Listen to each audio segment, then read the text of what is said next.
Now that things have settled down a bit, it's time to take a more critical look at Sony's $1,100 20 to 70mm f4, call it Plain Jane G.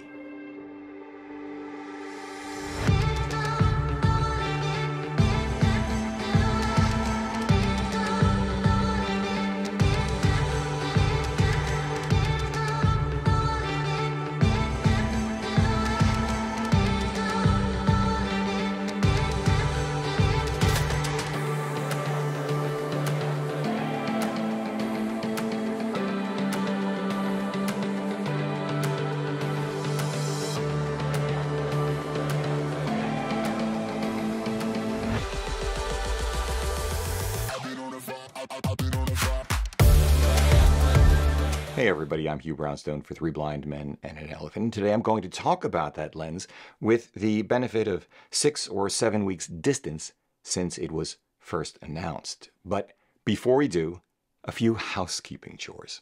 First, I really want to take a moment to thank Squarespace for being a great partner over the last several years.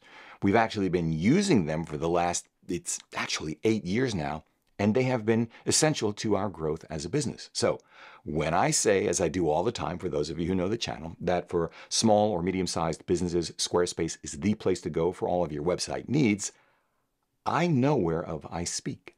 So please do show them some love.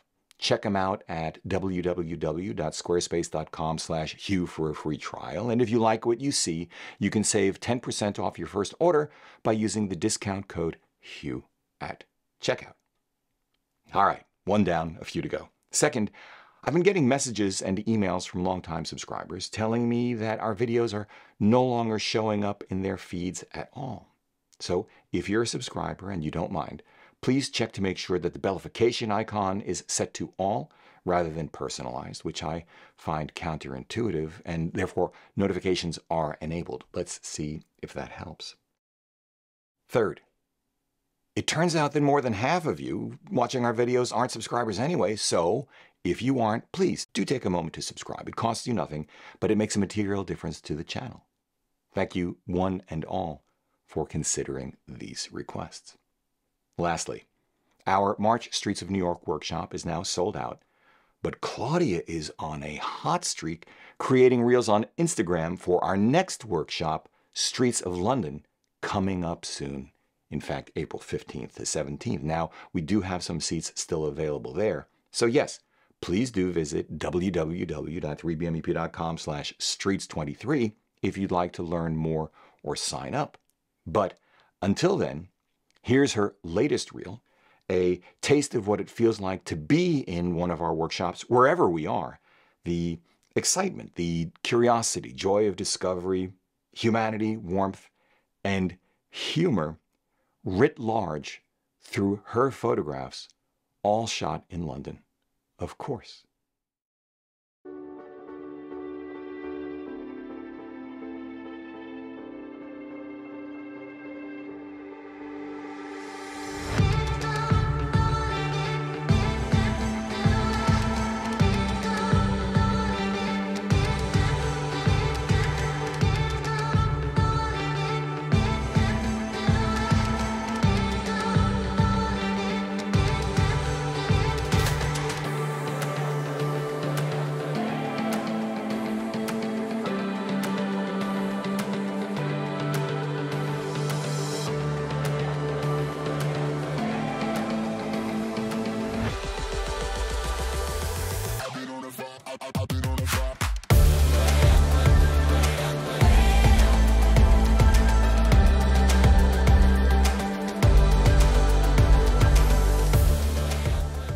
Okay, back to Sony's 20 to 70mm f4G.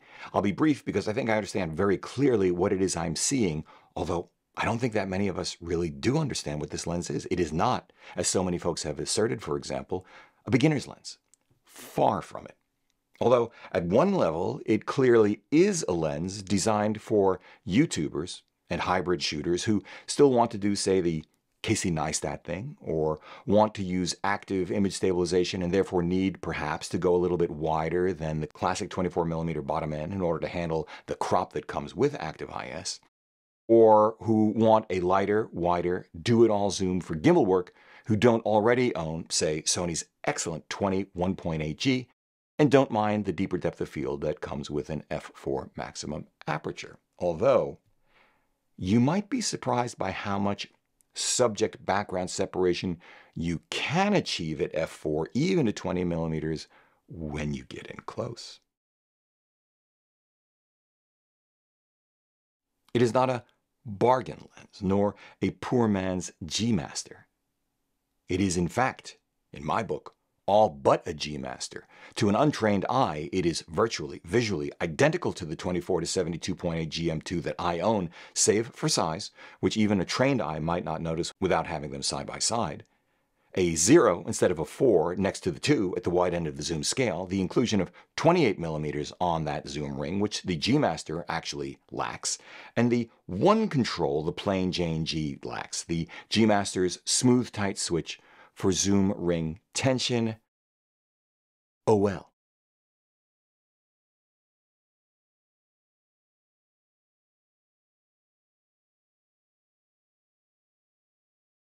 In other words, I think of the 20 to 70 f4 as a mini-me 24 to 72.8 G-Master offering a different set of trade-offs, which essentially boils down to this. On the one hand, the G-Master's one-stop advantage. Prestige, I suppose, if that rocks your boat. Maybe better build quality, although I'm not at all sure about that. Both lenses sure look and feel the same to me. Both are weather sealed and use linear focus motors. Versus, on the other hand, plain Jane G's wider bottom end, lighter weight, smaller size, and far less expensive price.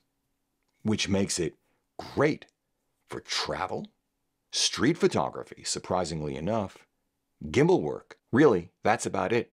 The rest, like image quality differences, well, in the real world, holy crap, it's just noise.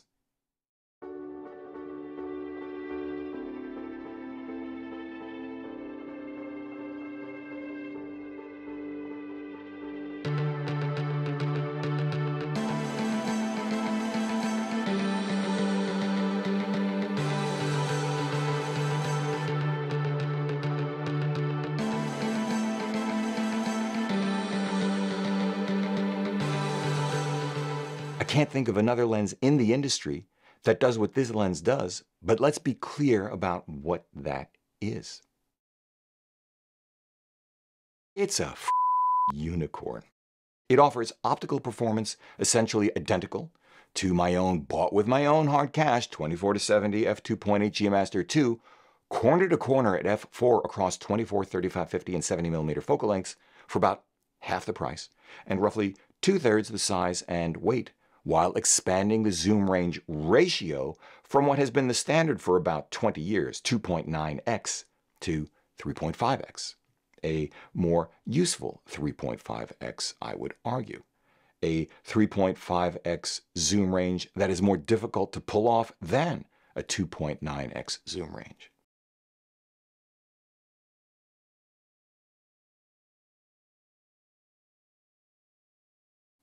I found this to be true in the real world and in my utterly artificial testing in the Bat studio downstairs, where I mounted both lenses to my 60 megapixel A7R5 and tested them, as I just said, 24, 35, 50, and 70 millimeter f4, and pixel peeped up to 1600% magnification, which is ridiculous.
The performance of these two lenses was so close, with the 20-70 sometimes coming out ahead of the 24-70 2.8 in the Bat Studio.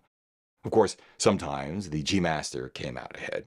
That after this video is published, I'm going to reach out to Sony to determine if my 24-70 is performing properly. The 20-70's image quality alone was astonishing enough. The image quality at the size, weight, and price is staggering.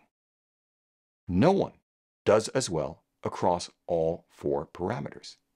Even with, it has to be said, the vignetting and distortion I saw in uncorrected raw images and still a little chromatic aberration, but I don't mind waiting for proper lens profiles from Adobe. In the real world of street photography, which for those of you who don't know me or are new to the channel is where Claudia and I play, that wider bottom end, subject to additional testing, because I still can't quite believe it, makes the 20-70 f4 a better lens for me than my G Master.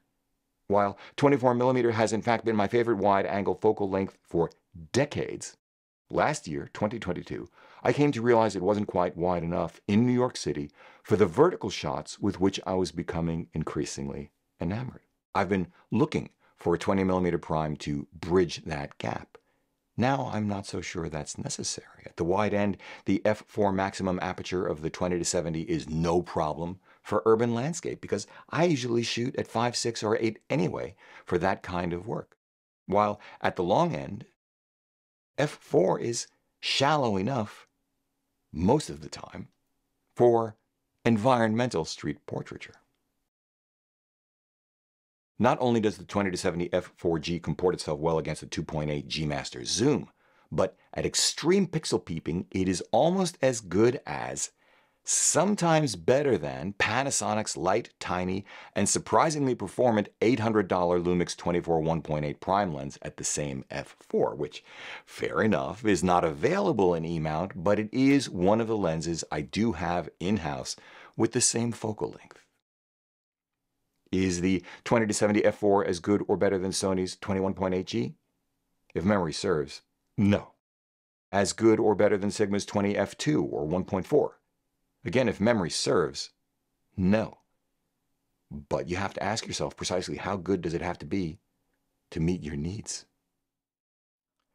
What most of us don't understand is that Sony has just redefined the configuration of and expectations for a full-frame Holy Trinity standard zoom, a configuration that leverages the low-light performance of mirrorless sensors, which in turn blows out of the water the film sensitivities for which 20th century Holy Trinity 2.8 zooms were designed. Put differently, Sony has revisited the orthodoxy and with this one lens has overthrown it. Now, I'm not a wedding photographer, but for those of you out there who are, or who are wedding videographers, let me know what you think once you've thought through it long and hard. Could you get by shooting one stop higher ISO in exchange for carrying around a third less weight, all event long, and having the option of going even wider than your standard 24-70 2.8? Could you surrender that little bit of extra shallow depth of field? Could it slow your descent into carpal tunnel syndrome? Is that a thing for wedding videographers? I actually have no idea. I'm just thinking about it being on the gimbal. Anyway, other companies might have been able to match this configuration and performance if they'd been thinking as clearly and strategically, as use case focused, listening as well as committing to the resultant vision as well as Sony. This video is brought to you by Squarespace.